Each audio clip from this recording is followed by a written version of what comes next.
This speech is about state budgets. It's probably the most boring topic of the day, but I want to tell you about it because I think it's an important issue we should care about. State budgets are huge, massive amounts. I'll show you the numbers, and they're very poorly regulated.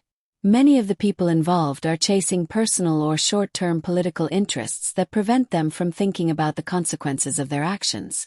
And these budgets are the key to our future, the key to our children. Most education funding for children under 12, as well as for major universities or public colleges, comes from these state budgets. But we have a problem. Let's talk about the big picture first. The United States economy is massive at $14.7 trillion. Now, the government spends 36% of this pie. So, this federal amount is the sum of the largest state and regional amounts. And you can really draw conclusions about what's happening with this total amount because it includes many complex things like research expenditures and health insurance. But we spend 36%. So what do we get in return? It's a simple commercial question. The answer is 26%. This leaves 10% unaccounted for. It's a staggering figure. And part of this, actually, stems from economic downturn. Revenues are declining, some spending plans emerge, but that's not the main reason. Most of it comes from how commitments and trends are formed, creating a great deal of confusion. It's not just one state that doesn't have a balanced budget. What this really shows is that there's a scam going on. There's no real, true balance. In a way, the games played to hide this make the issue so ambiguous that people don't see what's blatantly obvious. In 2011, a purportedly balanced budget proposal with various gimmicks resulted in a $25 billion deficit from a $76 billion expenditure. Even if you miraculously fix this with an economic miracle, as you move into future years, various pension payments, health expenditures rise enough, and revenues don't rise enough. So you get into a bind.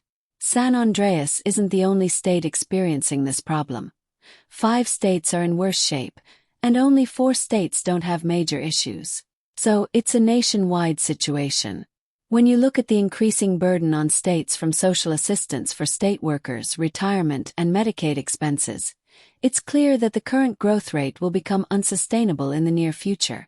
Today, medical expenditures in the U.S. are over 17% of GDP or over $2.5 trillion. This is more than in other countries worldwide. Medical inflation is running 2 percentage points above the economy. Continuing down this path will lead us to an unsustainable level of healthcare expenditure as a percentage of GDP, and could have a devastating impact on government spending for other programs like education. How is this going to happen? Projected healthcare expense due to physician shortages, policies that limit competition like Medicare and Medicaid, medical innovation, and medical inflation resulting from hundreds of different factors will rise from 26% of the budget to 42% on its own. So, what's to be done? Cutting education expenses in half to keep up with it is seen as the only economic solution for now. In a way, it's the young versus the old. If you don't change the income situation, if you don't solve what you're doing in the healthcare system, you won't be able to invest in the young. Teachers will be laid off. Classrooms will be overcrowded. University fees will be raised.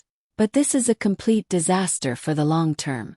It won't do anything but exacerbate the crisis by increasing physician shortages. We need better accounting. We need to understand that the current workers need to be taken out of the current budget for the debts they'll create in the future. We need to understand why they're doing retirement accounting this way. It should be more like personal accounting.